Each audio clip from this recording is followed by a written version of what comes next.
Hello and welcome to the daily English news program on Azerbaijan television with the most important events of the day. I'm your host, İlham. On February 23rd, President of the Republic of Azerbaijan, İlham, and President of the Republic of Turkey, Recep Tayyip Erdogan, had a telephone conversation. During the conversation, the sides exchanged views on the bilateral agenda and regional issues. They reiterated the successful development of brotherly and friendly relations between Azerbaijan and Turkey in all areas.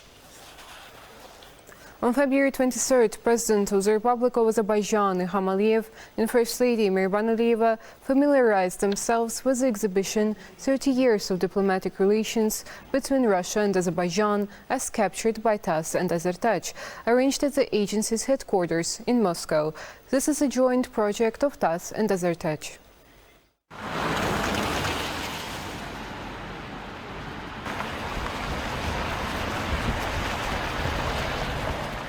The exhibition, consisting of 24 photographs, talks about the latest period in the history of friendship and cooperation between the Russian and Azerbaijani peoples, including the political, economic, military, cultural and other fields. First Deputy Director General of TASS, Mikhail Guzman, spoke about the photographs displayed. TASS photographers recorded the signing by the presidents of Azerbaijan and Russia, Heydar Aliyev and Boris Yeltsin, of the Fundamental Treaty of Friendship, Cooperation and Security in 1997. The signing by Heydar Aliyev and Vladimir Putin of a joint statement on the principles of cooperation in the Caspian Sea, and the Baku Declaration on the principles of ensuring security and developing cooperation in the Caucasus in 2001. The exhibition also features pictures of official visits to Azerbaijan by Russian President Vladimir Putin, Russian Foreign Minister Sergei Lavrov, and Patriarch Kirill of Moscow and all Russia. The visit to Russia by First Vice President of Azerbaijan Mehriban Aliyeva is documented by footage from the opening of the Azerbaijani pavilion at Vdenkha and the awarding of the Order of Friendship by Russian President Vladimir Putin to Mehriban Aliyeva in recognition of her contribution to the development and strengthening of Russian-Azerbaijani relations. An example of cooperation in the economic sphere is an AZTV image showing the groundbreaking ceremony of the Joint Service Center of Kamaz Open Joint Stock Company and the Genca Automobile Plant Production Association in Jabrail in 2021. TASS has also presented a photo from the ceremony of launching the President Heydar Aliyev oil tanker from the stocks of the Krasnaya Sarmovo plant built for the Caspian Shipping Company of Azerbaijan. AZTV footage of the opening of a monument to great Azerbaijani poet Nizami Gencevi in St. Petersburg, the communication between Heydar Aliyev and people's artists of Russia and Azerbaijan Lyudmila Zykina after a concert are evidence of cultural relations. The meetings between the presidents of Russia and Azerbaijan, Vladimir Putin and İlham Aliyev, are presented not only by official photographs but also by footage from an informal meeting with residents of Baku. After viewing the exhibition, President İlham Aliyev and First Lady Mehriban Aliyeva met with the leaders of Russia's top mass media at the TASS headquarters. The declaration on allied interactions between Azerbaijan and Russia brings the relations between the two countries to a qualitatively new level. According to experts, this document will make an important contribution to deepening cooperation between the two states, strengthening friendly and good neighborly relations. The most important provision of the Moscow Declaration is the establishment of allied relations based on mutual respect for the independence, state sovereignty, territorial integrity and inviolability of the state borders of the two countries. This once again confirms that Azerbaijan is pursuing a balanced and independent policy in the world. At the same time, against the backdrop of current realities in the region and the world, it guarantees the future of independent policy and security. Another important point reflected in the declaration is that Russia and Azerbaijan are working together to strengthen stability and security in the region and restore all economic and transport ties. In addition, Russia will continue to support in every possible way the implementation of the provisions signed historic statement following the trilateral meetings on the normalization of relations between Azerbaijan and Armenia. I think this is a historical event. It is the result of the policy of two leaders, President Vladimir Putin and President İlham Aliyev. This is also a consistent development of constructive relations between the two countries.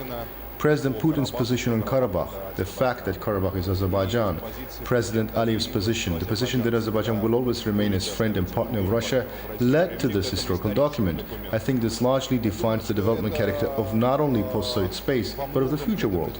Only strong states which act in the interests of their people and agree with each other can defend themselves.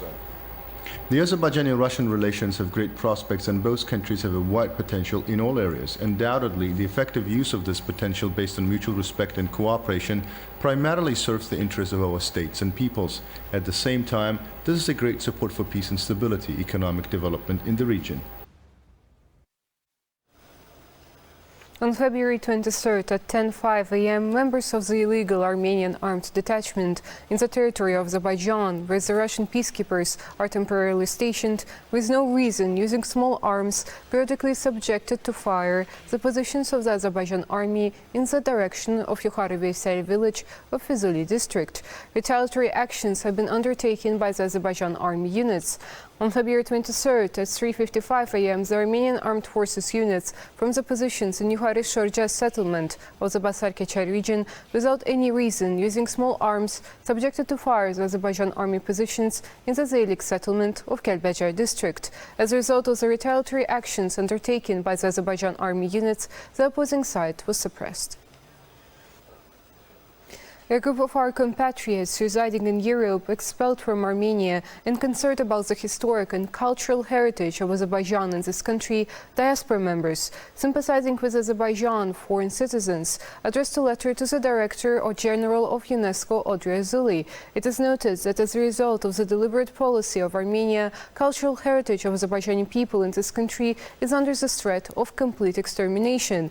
More than 300 mosques situated on the territory of Armenia were deliberately destroyed in the beginning of the 20th century. Deliberate destruction of thousands of our cultural heritage monuments on the territory of Armenia is a glaring example of the intolerance of this country towards the Azerbaijani people, as well as an insult to humanity. This also testifies that Armenia does not accept any universal human values. The letter to the Director General of UNESCO proposes to direct a mission to Armenia for inspection of the condition of cultural and historical heritage monuments belonging to Azerbaijan. In 3 US cities, Fayetteville, Durham and Apex, February 26 was declared Khojaly Memorial Day. A declaration signed by mayors of the city says that the Azerbaijani community, with deep sorrow, commemorates victims of the Khojaly genocide each year on February 26. The document was adopted on the initiative of head of the Azerbaijani Friendship Organization, Adika Iqbal.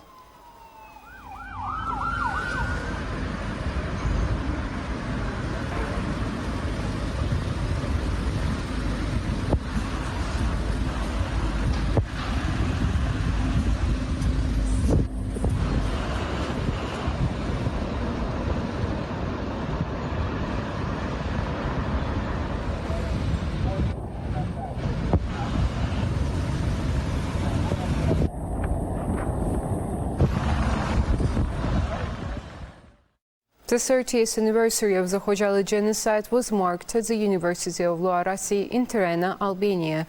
At the commemoration ceremony, Azerbaijani ambassador to Albania, Anar Husseinov, spoke about the tragic past of Khojaly residents and the reasons for the genocide. Detailed information was provided on other crimes committed by Armenian militants in Karabakh and adjacent territories. Participants' questions on the Khojaly tragedy, as well as the settlement of the Karabakh conflict and new realities in the region, were answered. That was all for today. Thank you for being with us and see you next time.